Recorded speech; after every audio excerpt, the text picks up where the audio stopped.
高さ270、横幅450、長さ800って書いてあるんですよね。それで100リッターなんですよ。長さが10センチも長いじゃねえか。キャンピングカーに乗り続けて30数年、年齢とともに旅のスタイルも変わってきた。今の旅に合った理想のキャンピングカーが欲しい。そこで作ってしまえということで、このバスを手に入れた。今日はですね、椅子を一応作ってたんですけど、このタンクですね、水タンク、これがですね、あまりにもチャチくて、これ70リッターほどなんですけど、これを2つ積もうと思ってたんですね。これすごくチャチいんですよね。蓋がもう全然パッキンもついてないですし、この辺ペラペラだし、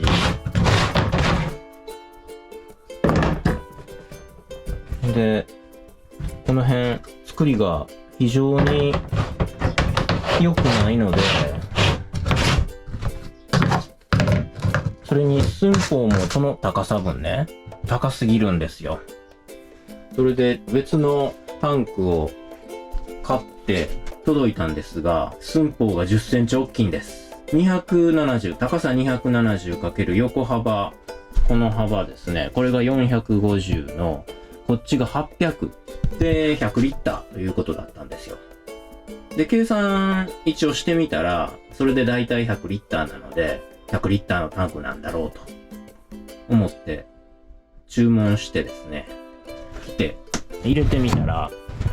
なんと入らない。と思って測ってみたら、高さ、この幅は寸法合ってるんですけど、この長さが900あるんですよ。あれ、間違えて注文したかなと思って今調べてみたら、確かに高さ270、横幅450、長さ800って書いてあるんですよね。それで100リッターなんです。長さが10センチも長いじゃねえか。はい。まあ、そういうことでですね。もう寸法が全然違うんでね、参ったなと。寸法ぐらいちゃんと書いとけよっていうね。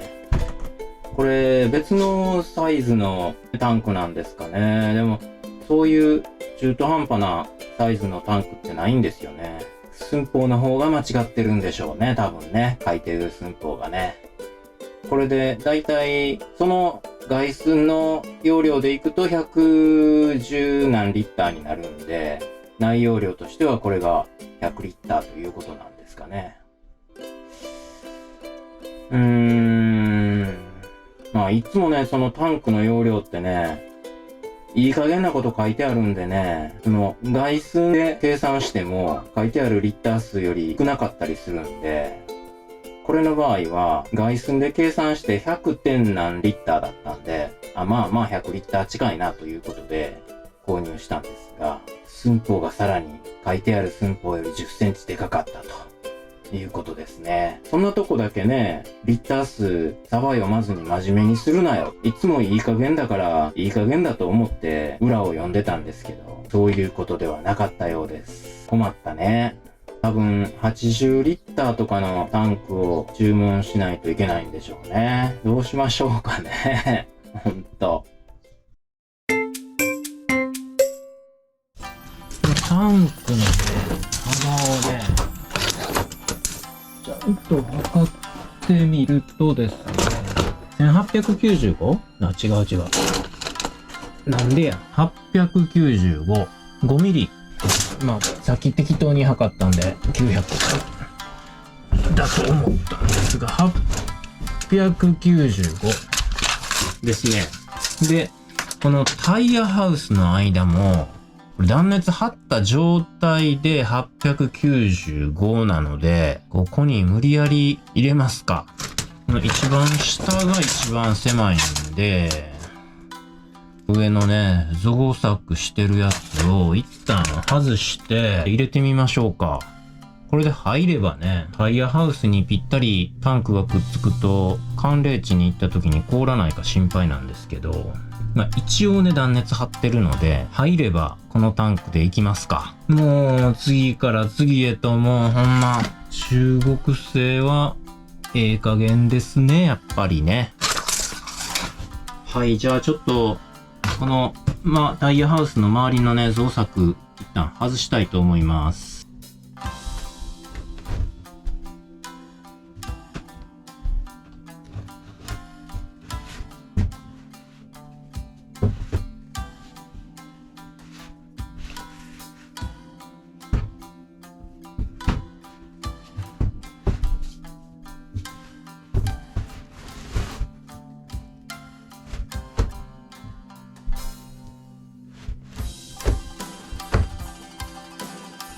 入るやん。パツンパツンやけど入りますわ。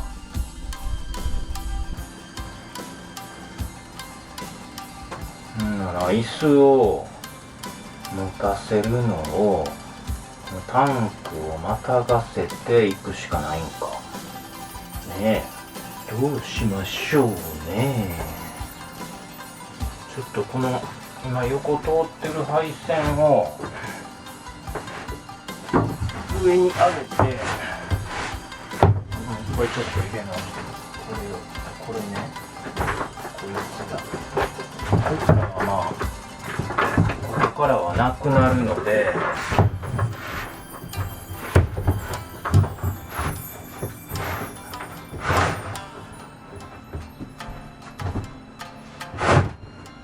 これは今仮の配線なので大丈夫なんですよね。パツンパツンでとりあえず入ったので、もうねまた別のタンク注文してくるの待ってたらいつになるかわかんないんで、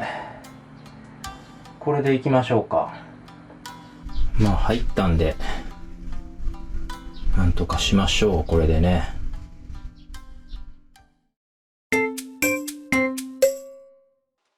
椅子の骨組みを鉄で作ってたんですね。そして板を張るところまで終わってたんですが、作り直すことにしました。というのは、先ほどの水タンク書かれていた寸法に蓋の高さが含まれてなかったんですね。その分がね、どうしても予定していた高さよりかなり高くなっちゃって収まりきれなくて、別のものに変えることにしました。新しく来たタンクの配置を変えなくてはいけないという問題も発生しました。そしてね、もう一つの問題はね、この溶接して作った椅子の骨組みが直角が出てないんですよね。一生懸命ね直角合わせて作ったんですけど、溶接するとどうしても歪んでくるんですよ。直角を出してぴったりの大きさに作るってなかなかできないんですよね。これ今映ってるのは後ろの椅子なんですけども、前の椅子の下には給湯器が入る予定なんですが、椅子が歪んでるせいで干渉しちゃうっていうのもありまして、両方とも作り直すことにしました。何日かかけて作って塗装もして、あとはシートベルトを取り付けてクッションを乗せるだけというところまで来てたんですけどね。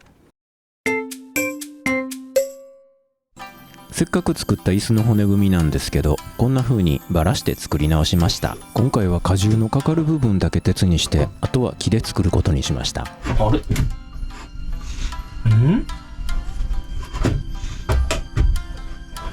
あれおかしいな。10ミリぐらいでかいぞ。ぴったり10ミリぐらいでかいな。こう。あれ長さ間違うたかな。10ミリカットしてきました。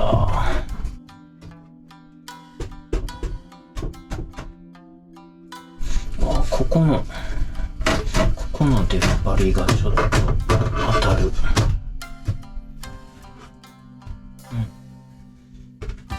ここちょっと削ってこよう。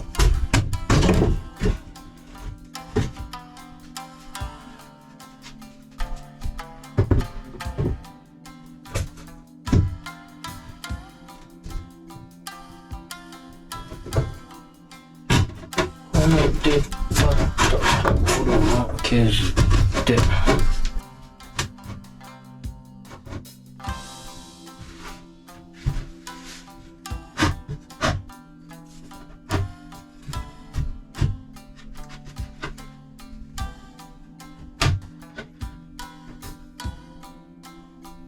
OK。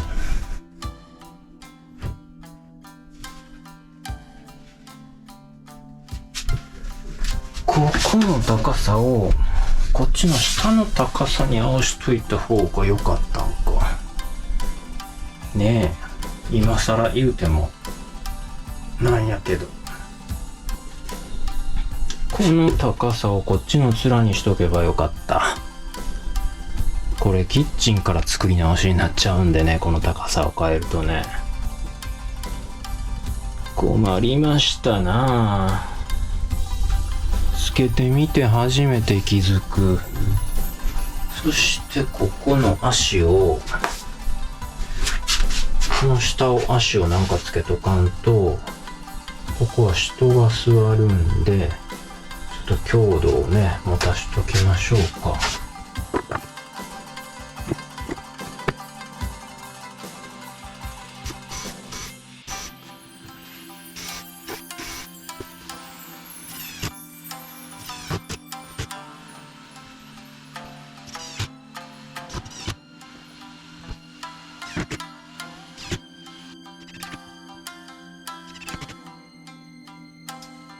ここがね、一応この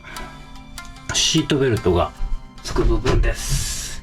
これ止めなあかんな。まだ止まってないから止めます。苦肉の策、ここを19ミリやから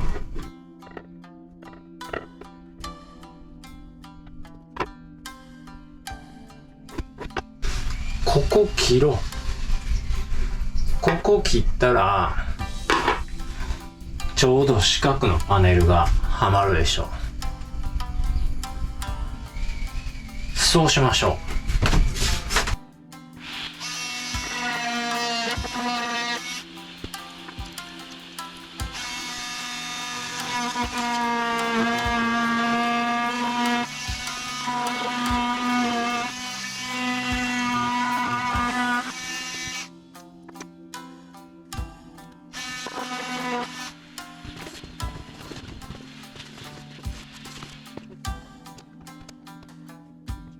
これはね、ちょっと歪んでるんですけど、この鉄がね、ちょっと歪んでるんですよ。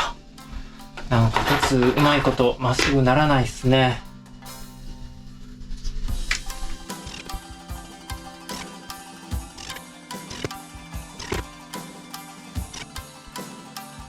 ドクターの椅子こんな感じで出来上がりました。あと、まあ背もたれですね。背もたれとクッションはまた作るんですけど。で、ここにね、新しいタンクが収まりました。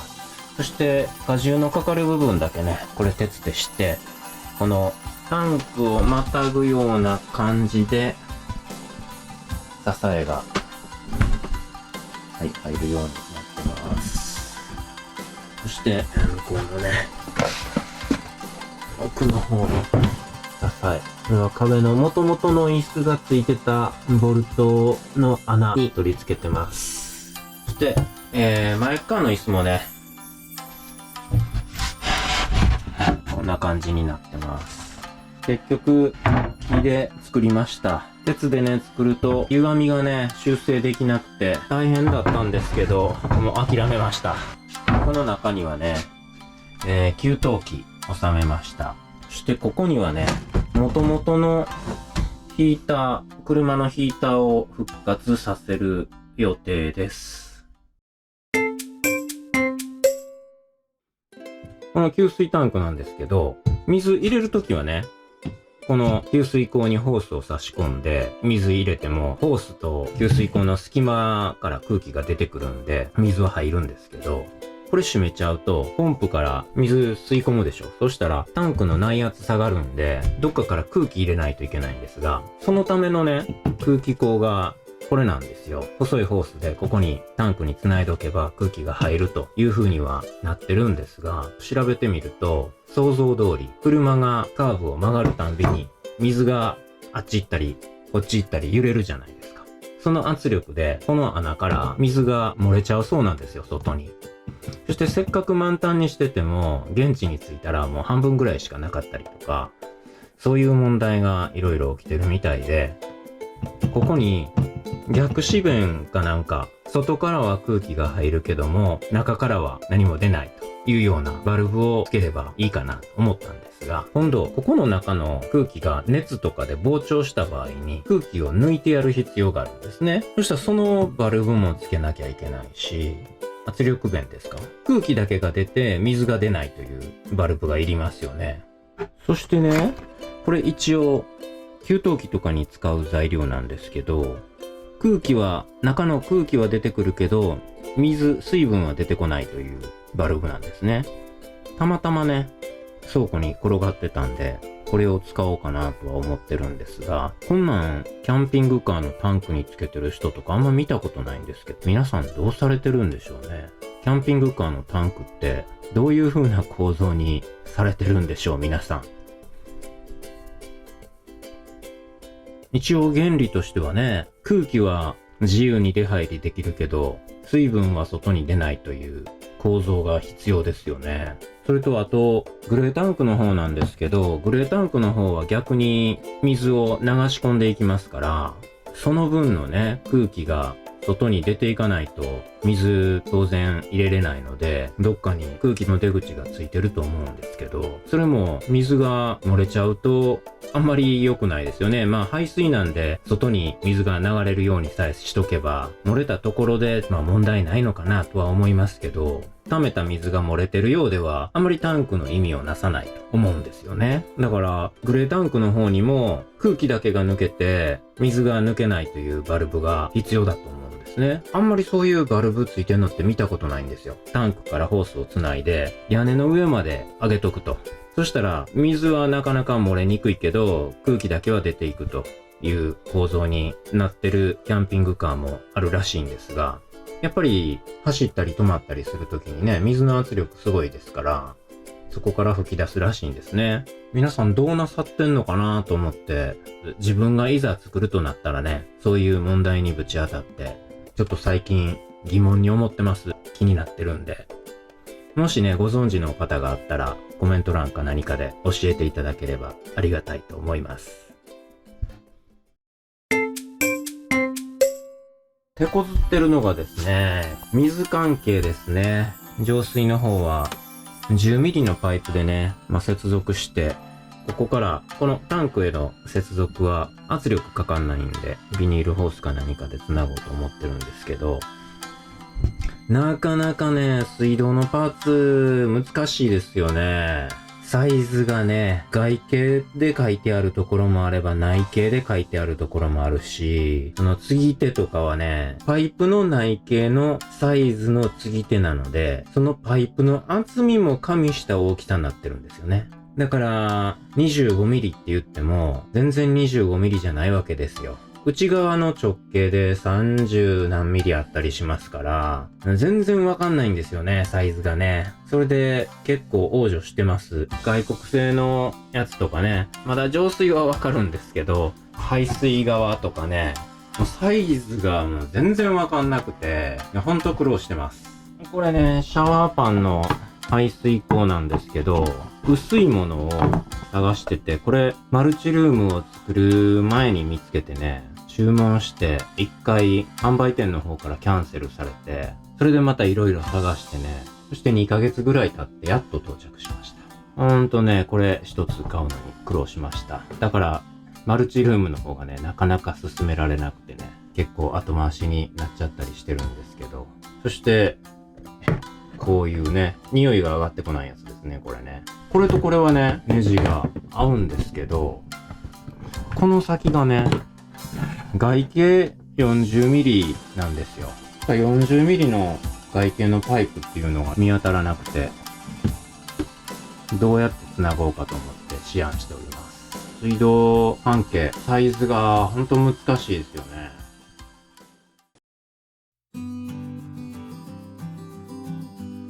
車中泊、キャンプ、登山などの動画はアウトドアアクティビティのサブチャンネルで公開しています。こちらのチャンネルもぜひチャンネル登録してみてくださいね。